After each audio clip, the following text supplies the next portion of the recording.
Welcome to What She Said, the heartbeat of Canadian women's voices, with me, your host, Candace Sampson. Here, we dive deep into the raw, unfiltered stories and triumphs of women from coast to coast. This isn't just a podcast, it's a movement where empowerment and education collide and where mansplaining is shown the door. We're here to celebrate, uplift, and echo you. So get cozy, tune in, and let's embark on this journey together, exploring the rich tapestry of women's lives, their battles and victories, right here on What She Said.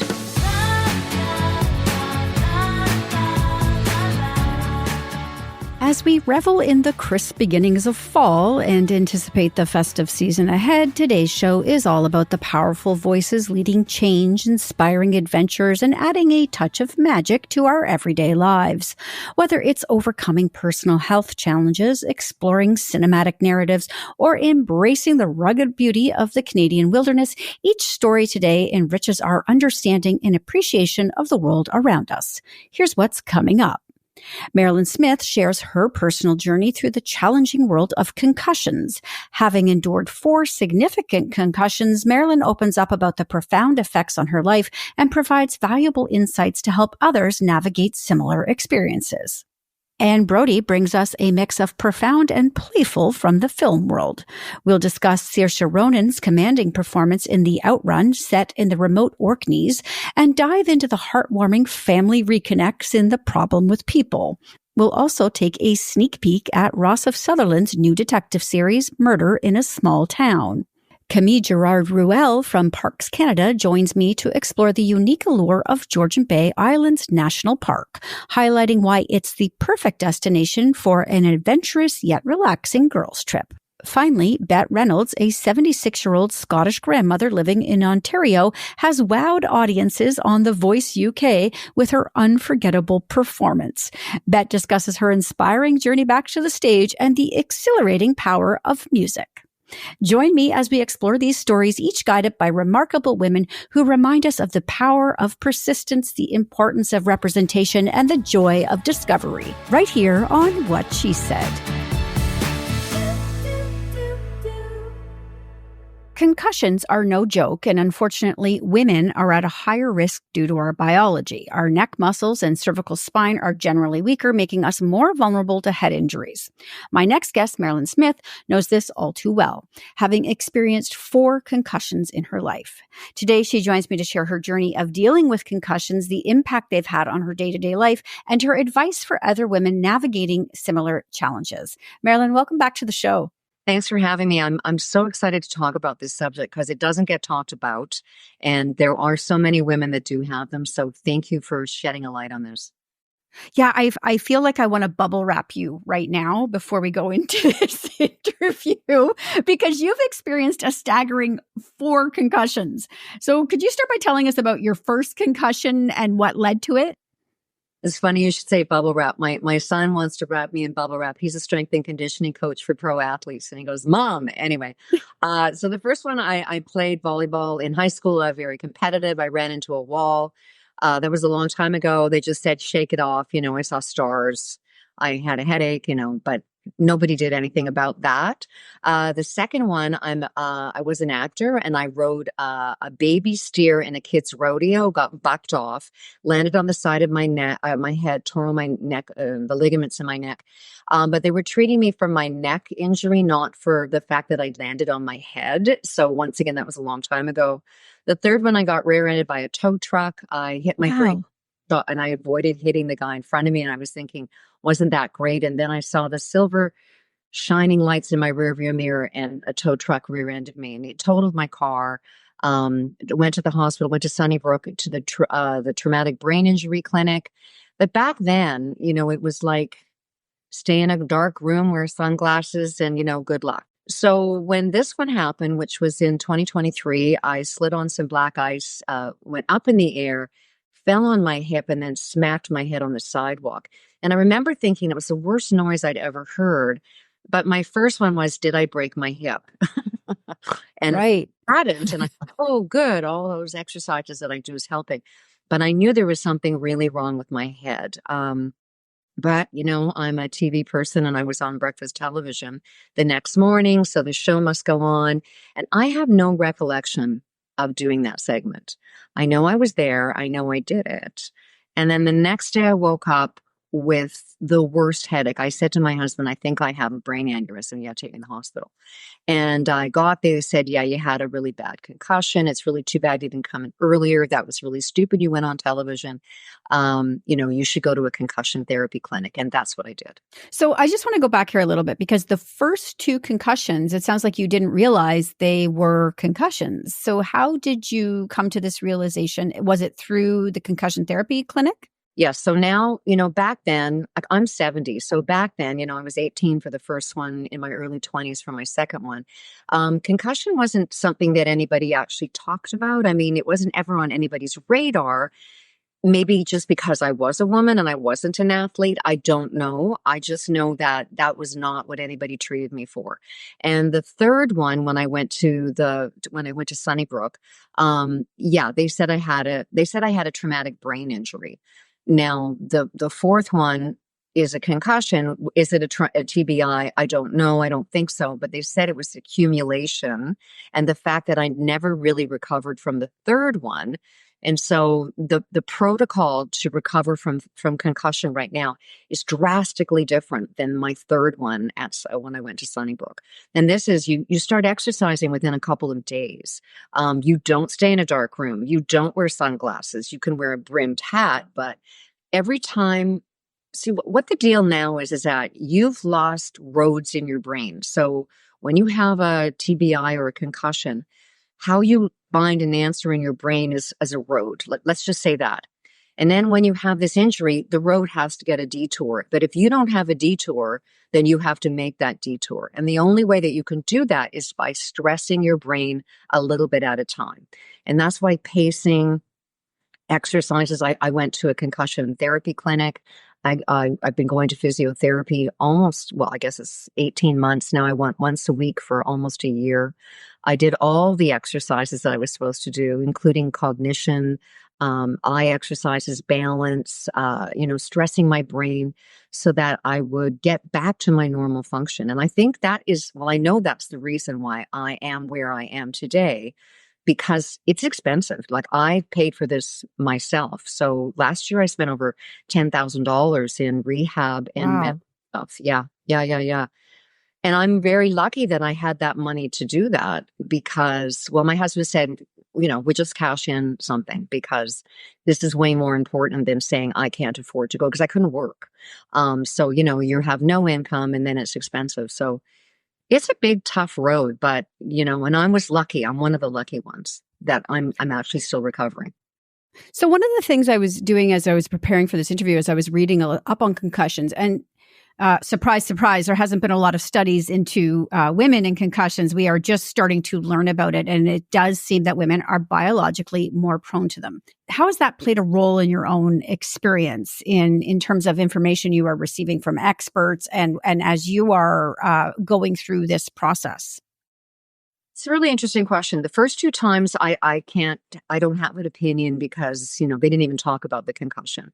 The third one, though, I do remember this moment when I was talking to the neurologist at Sunnybrook, and I couldn't memorize anymore. I was an actress back then, and I had lost the ability to memorize, and I was really upset. That's actually when I started doing voice work, because I could still read, but I couldn't remember stuff as well. And I was there complaining, and he said to me, listen, you, and I felt like when he kind of gave me a wagging of his finger, it was like, you've got someone to look after you. So, the person out there, the husband, he doesn't even know who he is. And so I just felt like he was judging me. Now, that's just a personal opinion. Right. But this one, the fourth one, no, I thought the care that I've been giving is extraordinary, exponentially better. And I believe that it's universal. I mean, like the first time when I got diagnosed by the doctor, when I got assessed, he went through all this stuff. I went, yeah, the weird thing is that since I got hit by the tow truck, when I turned my head to the right, I always fall over. And, I had told other doctors that, but no one had put the dots together. So I don't think it was because I was a woman or not a woman.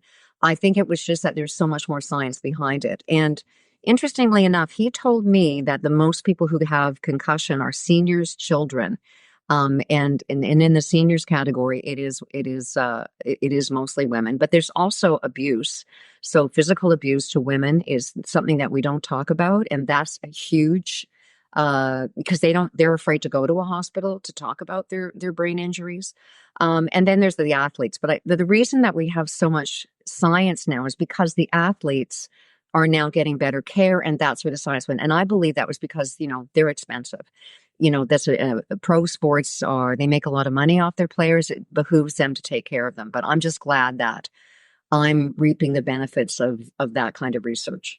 I imagine your day-to-day has changed significantly, especially since this last one. Could you share what a typical day looks like for you now? Well, I think we need to compare it with what I used to do. So, it was a ton of stuff. I was really active, both physically, mentally, with cognition. I did a ton of stuff. Write books, did, cooking shows, went on TV. And then that happened, the fourth one.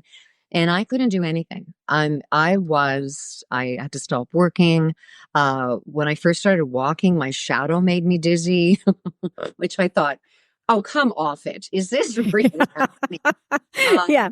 Yeah. So through the transition I guess around, I don't know, maybe sometime about almost a year later, my neurologist had said if I ever wanted to be back on television, because just a sidebar. So I cook and talk and think when I'm doing my TV stuff or when I was doing my live shows on Instagram on how to cook, and I couldn't do that anymore. And so he said, if I ever wanted to do it again, once again, you got to make those new roads. I needed to practice. So I started once again doing my live Instagram cooking shows on Fridays so that I could practice, so that I could go back. And I told my fans and followers, this could be a disaster, but you're helping me and I'm helping me, and let's see what happens. And when I look back on those first ones, you can find them on my Instagram. Go back to, I guess, January 2024, maybe a little earlier. I actually can't remember when I started doing them. I was a mess. I was stumbling. I couldn't remember what I was talking about. I had a really hard time because I always thought talking, cooking, thinking was easy. Well, it's not.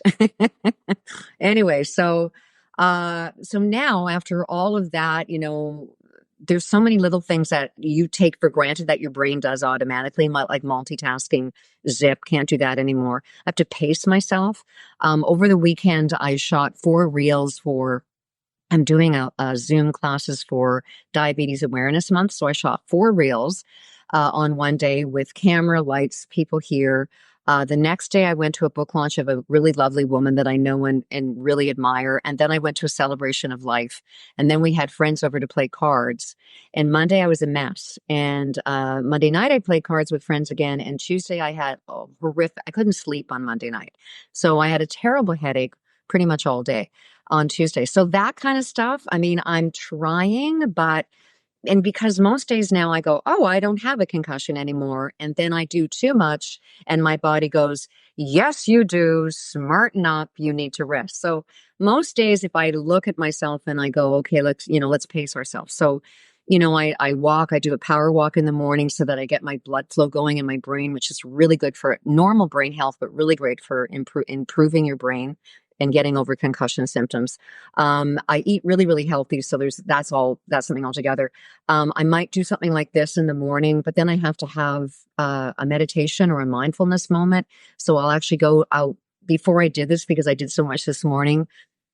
My eyes are still really bad. So these are my concussion glasses. There's no glass in them. There's just some tape down the middle. So it calms my brain down. So because I did some cognition stuff this morning, I had to go have a nap before I talk to you.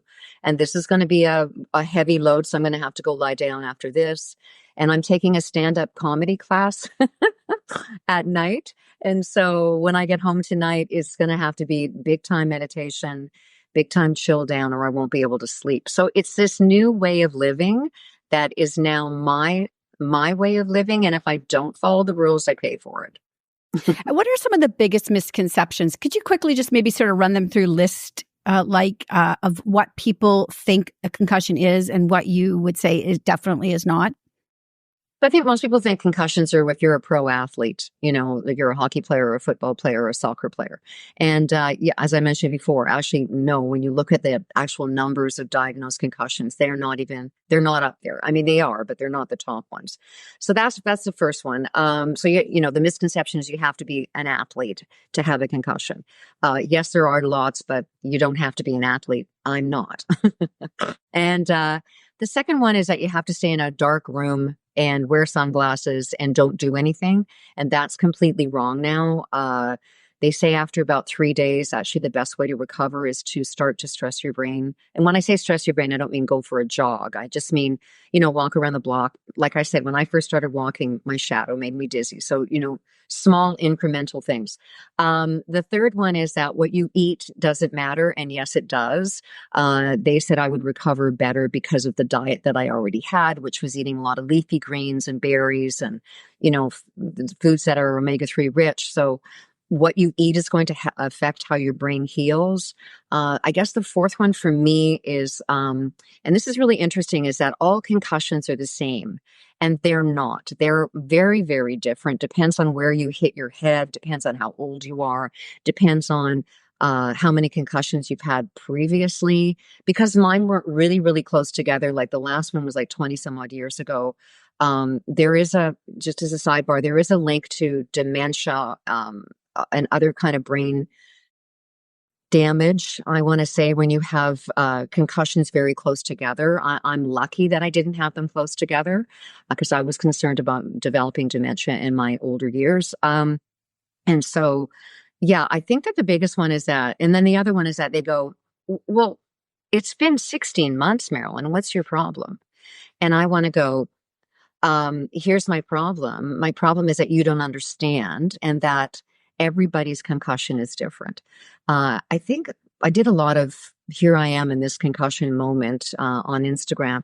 And my favorite one was a husband sent a note and he said, I didn't believe my wife and I am so sorry. And thank you for making me aware that she's not making up the fact that she's dizzy, overwhelmed, has migraines, is so tired, is irritable, I mean, all those little things, I guess you could say, oh, she's in menopause, but, I mean, that's a misconception too. So, I'm just really glad that I got to shed a light on what it's like to have one and that we need to be way more empathetic. I mean, the first time I was on the subway, I had to get off after 2 stops. I looked like I was drunk because I was staggering off and I threw up on the platform because the motion made me so sick. And so we're so judgmental. I'm sure somebody thought, oh, look at that woman at 2 p.m, bombed out of her head, and no, Right. My brain was saying, get off the subway, you're going to die.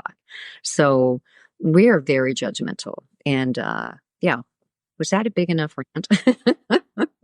I think that was great. And I do appreciate you coming on and sharing your story with people. I think it's very helpful. I do want people to be able to follow you, Mairlyn, in other places because you do share these things, like as you said on your Instagram. So where can people connect with you? So my Instagram, I spell my name weirdly. It's Mairlyn. So just look at Mairlyn Smith on Instagram. That's where, since my concussion, I'm only on one platform because I can't do multiple platforms anymore. It's too much work.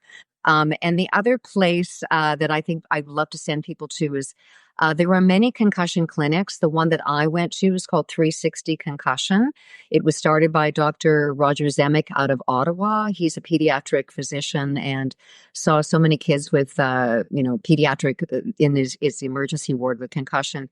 But now he's got a grant and he's going to study concussions in Canadians and specific protocols. So I got diagnosed at a clinic and I stayed at the 360 clinic. And I'm telling you, I've talked to other concussion survivors, I'm going to say, and the quality of care that I got was phenomenal. Sarah Pauly talks about that she went down to Pittsburgh to have help.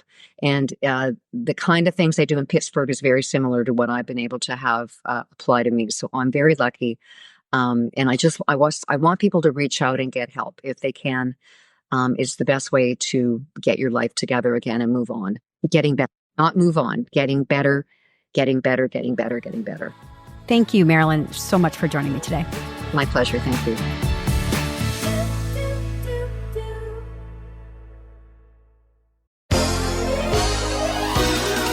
Okay, now for the lightning round. I'm so good at lightning rounds. That's from Friends. It's my favorite show. 20 seconds on the clock starts now. Who is the captain of the USS Enterprise? Oh, crap. Is it, Captain Stubing? No, Morgan? Crunch? Next question. Which superhero is Tony Stark? Stark. Did Game of Thrones have superheroes? I only watched 2 episodes. What planet were Luke and Leia born on? Planet Fitness?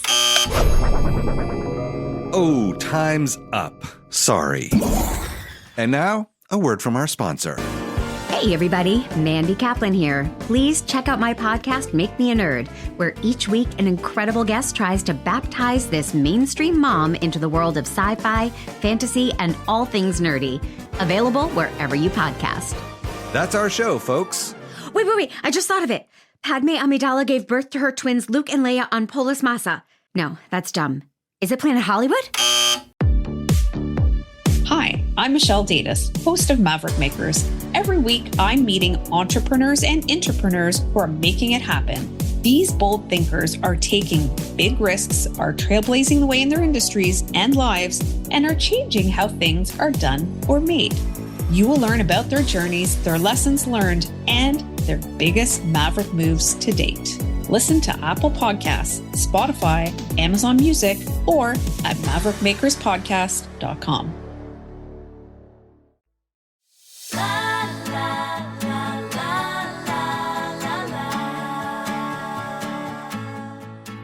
Well, the days are getting shorter, so we're all looking for TV or entertainment in the evening, and Anne Brodie is here to deliver as always. Anne, what do you got for us this week? Well, if you can manage to get out to a theater, there are 2 pretty interesting films, both from overseas, one from Scotland's Orkney Islands and the other one from Ireland. So Saoirse Ronan stars in the Outrun, and it is set in the Orkneys. And her family comes from, and she grew up in an island, off an island, off an island. So very remote. And yet they have discos, they have, smart coffee shops, everything. So she has a master's in biology, and she's had a good career in London for 10 years. She returns home because she's now battling alcoholism, and she really can't cope. Her father is bipolar, so he's in bed most of the time. You barely see his face ever. And he's a famous actor, Stephen Delane. Her mother's very anxious for her. But that's sort of just the plot line. But the setting in the Orkneys is just incredible. I've never seen shorelines like that, with the rock faces and the wind that could knock you over any time of the day or night, and the way people live there, So anyway, Ronan learned how to birth a sheep, and you see her do it in her farm chores. So she got a job to follow a bird that's very rare. And so she's becoming one with nature. And so are we, right along with her.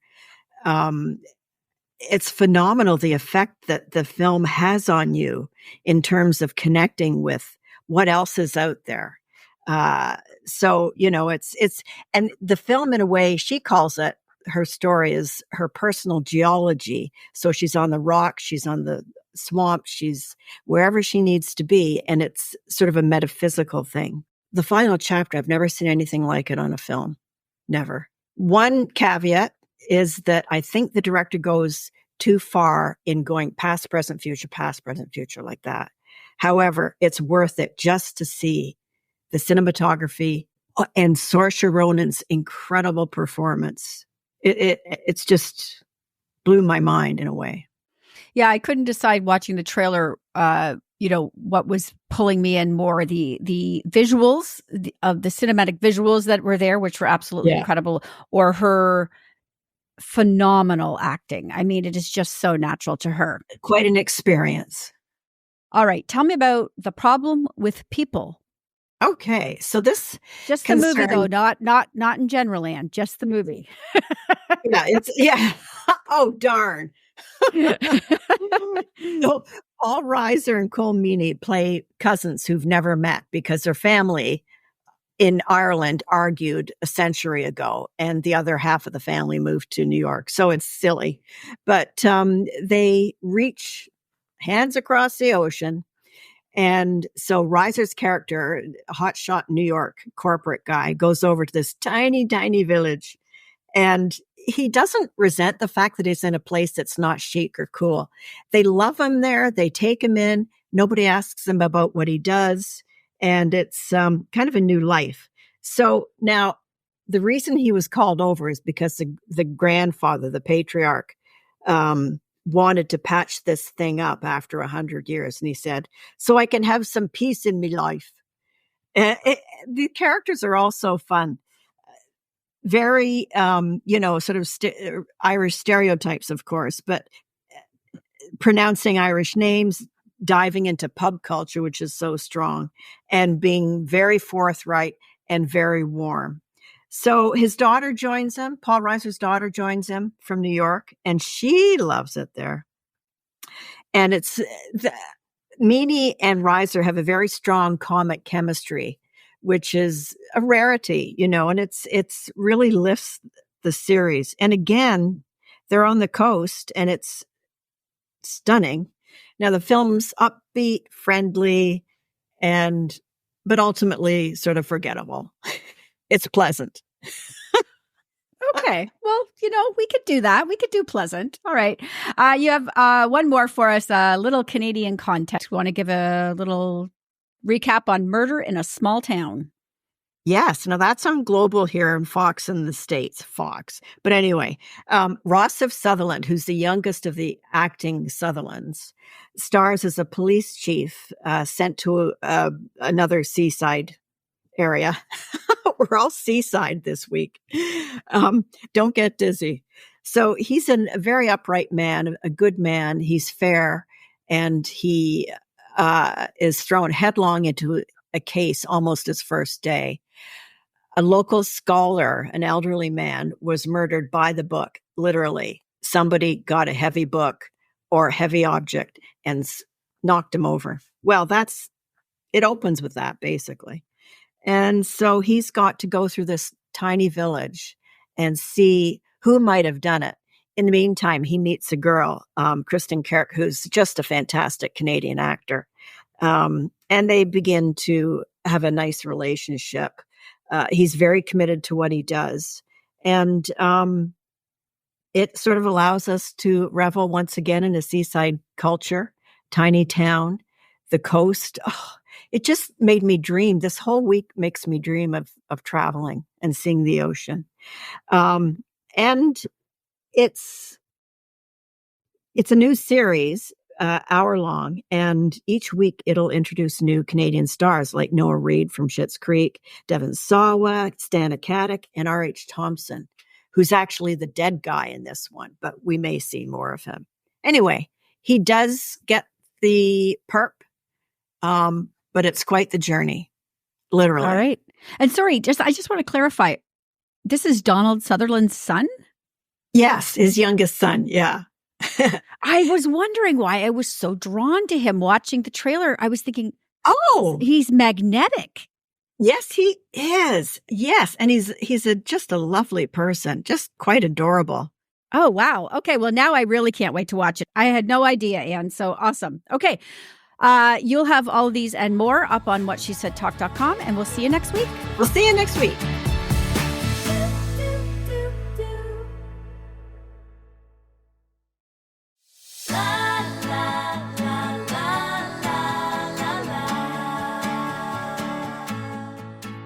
I'm excited to welcome Camille Girard-Ruel from Parks Canada today to talk about one of my new favorite destinations, Georgian Bay Islands National Park.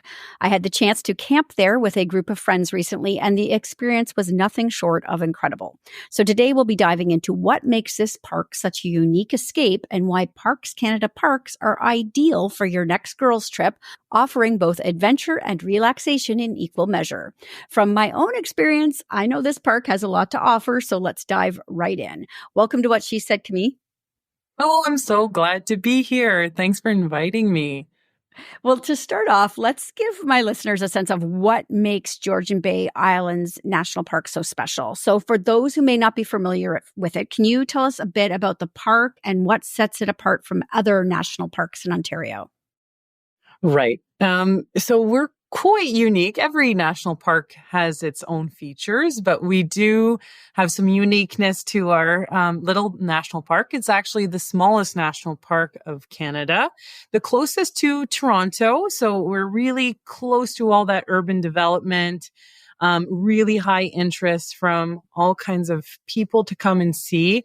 What we have is an archipelago of islands that we protect. So we have about 50 islands, part of the park, ranging from it's actually 50 kilometers long, Georgian Bay Islands National Park, which is fantastic.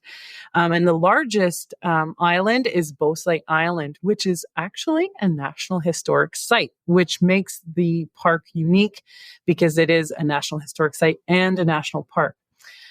It has been a place of refuge and gathering for thousands of years. So about 5,000 years of Indigenous history. You can really feel something different on that island. And the connection to the water, the connection to the history. And it just feels like you're on not a secluded island. But it is an island of peace. And of just well-being, and you have that feeling as part of it. Another one thing I find really interesting about the island, it actually straddles two eco zones.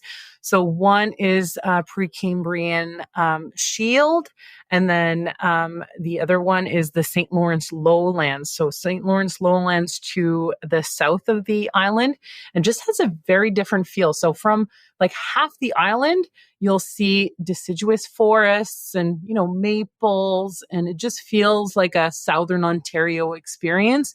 And all of a sudden, halfway through, it changes and shifts to a totally different atmosphere and landscape with pink granite rocks, white pine forests, that windswept pines too, that really have inspired even a lot of artists like the Group of Seven as well. So I think that is truly remarkable. And maybe that's one of the reasons why Indigenous people have been continuously on the island for so long, because it's such a mix and an important place for ecosystems. And because of that transition zone that you see quite a bit on the island, it's also the most reptiles and amphibians of any national park in Canada. So you'll see snakes and you'll see turtles and you'll see all the little creatures all over the place. So we're really proud of that as well. Yeah, I will say we did a bike ride around the island, and we did notice that really clear mark between, these big leafy trees, and then all of a sudden you're into firs and rock and the Canadian Shield. It was stunning. And as you mentioned, there are snakes. We did see a Massasauga rattler. I do want to let people know that because I am terrified of snakes. Oh yeah. And honestly, I thought I would freak out. I did not, because we had an opportunity to spend some time with Sean on Beauce Lake Island, who works for Parks Canada, Indigenous gentleman who spoke to us about them and actually had us feeling a little bit sorry for these guys. And the way he told us about how they can only live within a certain area their whole life, he really was informative. And so I did leave with, I won't say an appreciation. Okay. A respect, maybe? But a new respect for them. So, which I thought was wonderful. But in your opinion too, because this was really such a great weekend, and I would say that not any of us are real hardcore campers, but we would go back to an authentic in a heartbeat. So what makes the Parks Canada parks like Georgian Bay Islands National Park and others such an ideal escape for groups of women looking to sort of reconnect with each other and with nature? Well, that's a great question, because I think it's an ideal place. We do have 10 cabins on the island, as well as 5 authentics. So as you said, you stayed in an authentic. So an authentic is a cross between a cabin and a tent. The cabins are kind of like, I don't want to say a luxury item within the park, but it's a full service cabin. You have a nice outdoor barbecue. It sleeps, 4 people very comfortably. You have all your amenities, running water, and all that stuff is right there. Now, authentics, if you don't camp often and you don't have all the equipment, it's actually a pretty nice alternative because you have your comfortable beds and you have a nice table, right? And you're out of the elements without bringing all your stuff. Because we're an island, things do get complicated. Try to getting all your equipment to the island to camp. It's interesting when the park was established in 1929, and right, like in the 60s and 70s, 80s, you saw a lot of people boating to the island, bringing their families, small boats, and then camping. So camping was quite popular. But nowadays, people are not used to camping, like you said, right? So they're looking for a little bit more comfort, and they're feeling like they just want to get away, but they don't want to be burdened with all the logistics of trying to get there.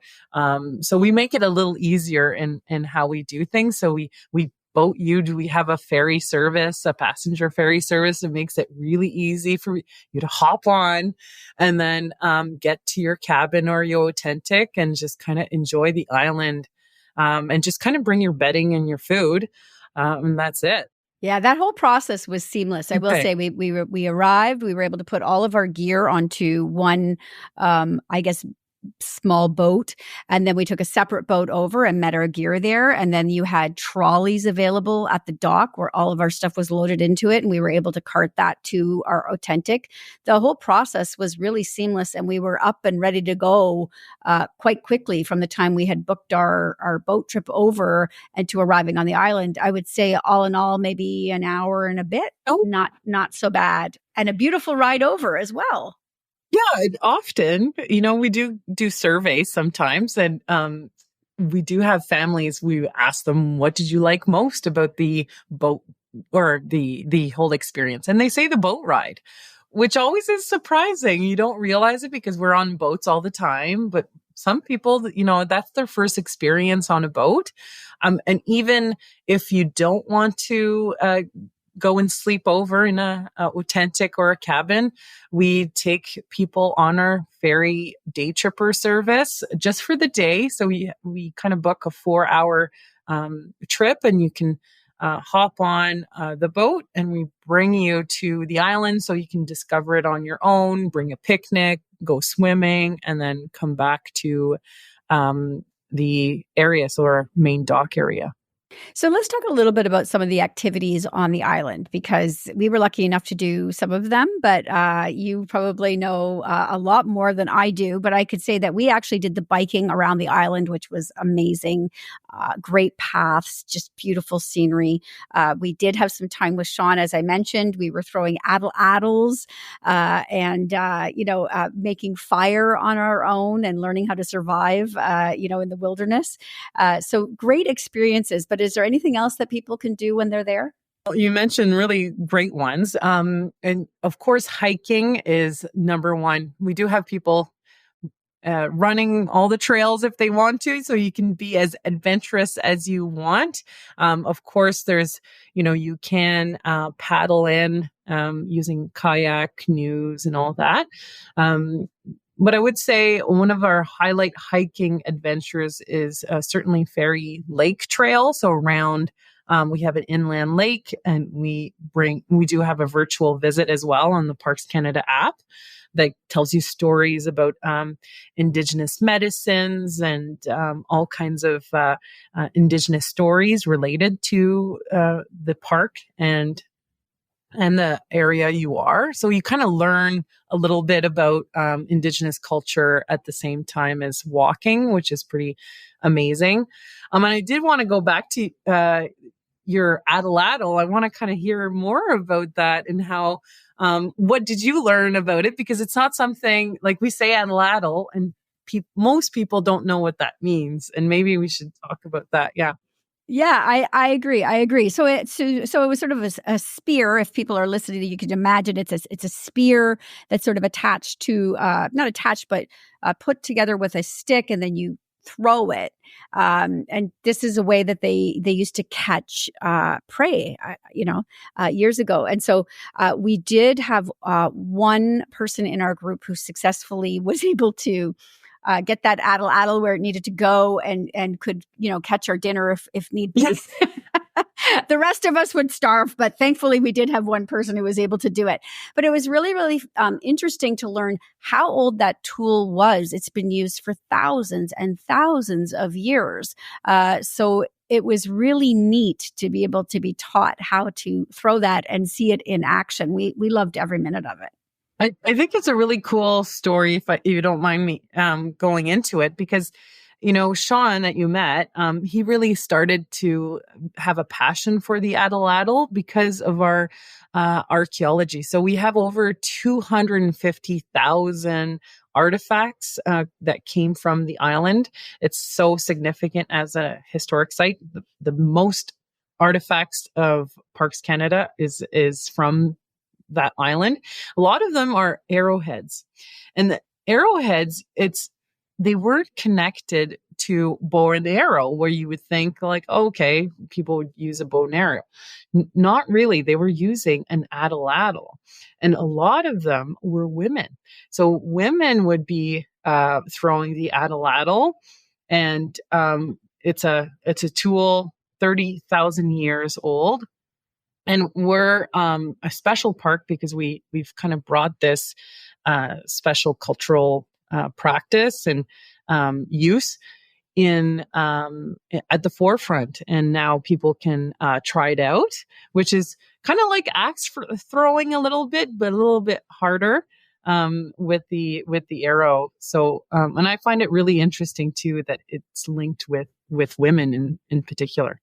And I have to say, the whole experience from start to finish was incredibly empowering. Learning how to throw that addle, learning how to start fire with a flint, Right. and yeah, we were doing all with the stick, and that was such an empowering weekend for us. Really just incredible. So I do want to end though, because on this note, Parks Canada, all of your parks, I've had the pleasure of visiting so many, are just stunning and they're pristine. So, and we need to keep them that way for people. So what role can visitors like myself and my friends and others who may go play in ensuring that the parks stay that way? Right. That's a great question. First principle is leave no trace, right? So when you're coming to a national park, especially Beausoleil Island, where it's a place of refuge and a place of peace. So you want to be respectful of the place you are. You can imagine there's wildlife all around. And like you said, you saw a Massasauga, but they're quite docile, and you just let them be. They're here. We're visiting their space, right? So leave no trace. So if you bring anything, take it with you. So as much as possible, make it seem like you've never been there, and we'll keep that pristine feeling for years to come. And we're also doing a little bit more. So what we're doing is restoration projects at the park, and we do a lot of conservation work behind the scenes that most people never see. But the scientists are really happy to work on restoring the park. Well, Camille, I can't say enough about Beausoleil Island and Georgian Bay National Park. It is an incredible destination. I hope women start planning their trips for next year. The park closes Thanksgiving weekend, so you'll reopen when? May? In May, yes, but you can reserve as in January. And also, I wanted to put a plug in. There's a Women Wellness Weekend organized by the YMCA Camp Kitschy that is also perfect for women getaways. That's the second weekend of September, which is fantastic to check out too. And that's on the island where we are as well. Mm-hmm. All right. Fantastic. Okay. So website and social channels for people to check out. You can reserve right on the Parks Canada General website. You just click on reservations and there's a drop down for Georgian Bay Islands National Park. And then social channels, Facebook is at GBINP and Facebook. Well, that's Facebook. And then Instagram, it's just the General Parks Canada Instagram. Thank you so much. We will be back for sure. Absolutely amazing destination, Camille. Thank you. Oh, thank you so much.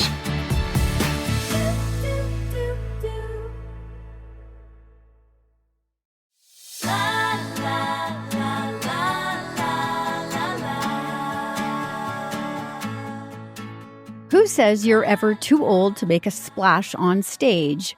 My next guest, Bette Reynolds, is a 76-year-old Scottish grandmother living in Ontario who has just wowed audiences on The Voice UK with her unforgettable rendition of the Sugar Hill Gang's Rapper's Delight. Imagine stepping on a major stage after nearly 6 decades since your last performance. That's exactly what Bette did, earning herself a spot on Team Tom Fletcher and Danny Jones. She's here today to talk about what prompted her to take on such a daring challenge, the power of music, and what's next for her. Welcome to What She Said, Bette. Oh, thank you, Candice. Thank you. It's a pleasure to be here. I just watched your performance on The Voice UK for probably the 10th or 11th time, and I can't stop smiling. You were a huge hit. So what inspired you to take that big step and audition? Well, when The Voice UK got in touch with my son who manages everything, my son Stuart, and I said, well, why, and I said, no, I don't know. And then the next day he says, they really want you to do it, Mum. I says, what do you think? Am I capable? And he says, yeah. I says, well, what do they want me to do? And then it dropped out.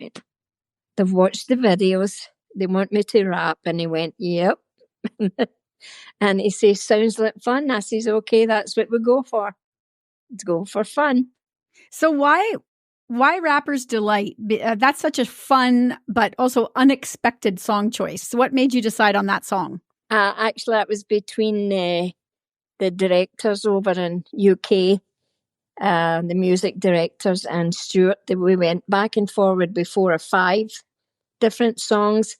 And then in my mind, Rapper's Delight was the more upbeat and happy type song, So I said, okay. And then when I saw the words, it's a lot of words. Is there any prompters here, Stuart? And he went, nope. It is definitely a lot of words, Bette. Yeah. He says, well, you just have to learn them, Mum. And I went, yeah, okay. I'm up for it. So performing in front of judges, especially with icons like Tom Jones in the room, that must have been pretty nerve-wracking. What was it like? It's still surreal. It's totally still surreal.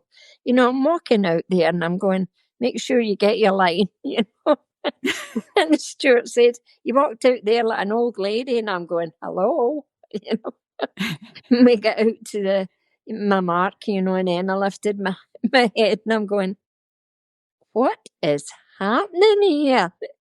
But then as soon as the music starts, then that's it, we're all go, Yeah, and never in my wildest dreams would I thought I would perform in front of Sir Tom.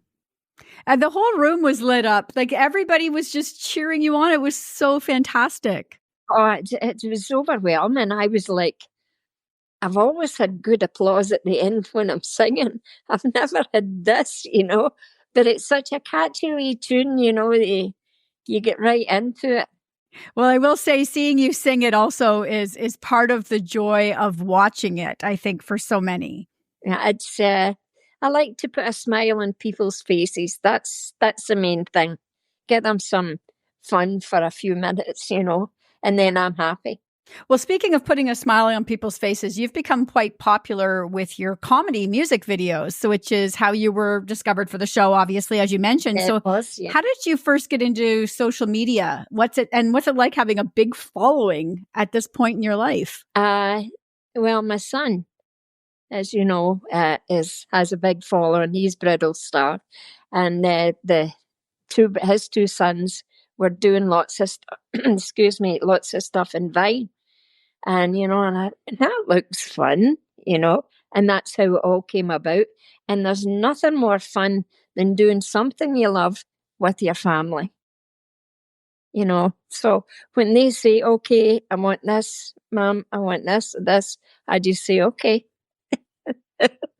They do all the brain work. So you're about to enter the battle phase, though, now of the competition. So how are you preparing, and what's next for you on this really amazing journey? Oh, it was taped earlier this year. Oh, so you're all done. It was taped earlier this year, yeah. I was on stage the 25th of February, and then we went from there. We were over other 2 times there. So what can viewers expect then when they see you next? Oh, it's a totally different thing too. Again, it's rap. Well, it's a song, then we put rap into it. I sing a little bit. But I think everybody will love it too. Do you have a message for people, especially older adults, Bette, who might have a dream they've put on hold or something they want to try but feel like it's too late? Yeah. As I said too on the show, they're saying, you're 76. And I says, well, it's basically never say never. You think, I'll never say never. When that can happen to me, that can happen to anyone. And if you've got a talent or a gift that you can share, that makes people forget, the worry going on, that's the best thing to do. Don't say no. Go try it. That's a biggie. You may love it. I couldn't agree with you more. And we need more Bette Reynolds in our life. So I want people to be able to find you, Bette. Where's the best place for them to do that and keep up with you? You can find me on all social platforms, Facebook, Instagram, X, TikTok, and Threads, all over. You can put in either Bette Reynolds or @thatbette. Fantastic. I will definitely do that. And I encourage everybody listening today to do that as well.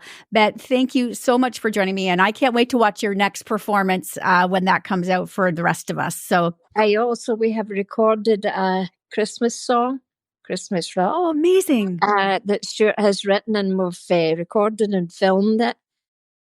I love it. I'm not being cheeky, but I love it. And when is that coming out? I'm not sure when Stuart's got it slated for, but I'm really happy with it, and it'll make people smile. Indeed, I have no doubt that it will. So we should have you back when that song is out so we can play it on the show. That's awesome.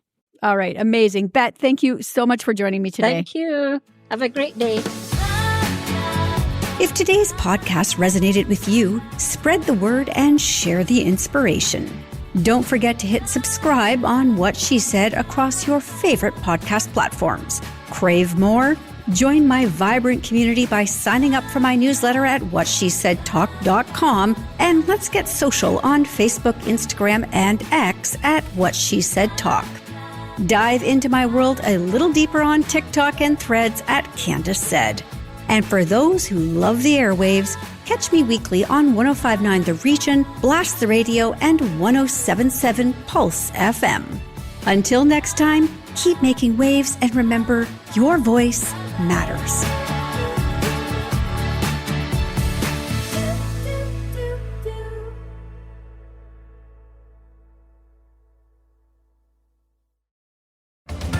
You May Also Like is a podcast recommendation show where we interview a podcast host about the subject matter of their show. You'll hear lots about the subject matter, and not a lot about the show, because you can listen to that show on your own time, right? Find the show on Apple Podcasts, Spotify, Amazon Music, and at youmayalsolike.net. You May Also Like is powered by Matt Kundle Voiceovers. You may also like to use Matt for your next voice project. For samples and rates, go to mattkundlevoice.com. Hi, I'm Emily Roger, and I host a leadership show called The Boiling Point with my co-host, Dave Vale. Together, we sit down with trailblazing entrepreneurs, thought leaders, and movement makers who are driving meaningful change in our world. The show is all about exploring the lives and perspectives of leaders who are making a difference. Join us for insightful conversations that challenge the status quo, spark new ideas, and inspire you to take action. Find us on Apple, Spotify, YouTube, or at boilingpointpodcast.com. Another Sound Off Media Company podcast.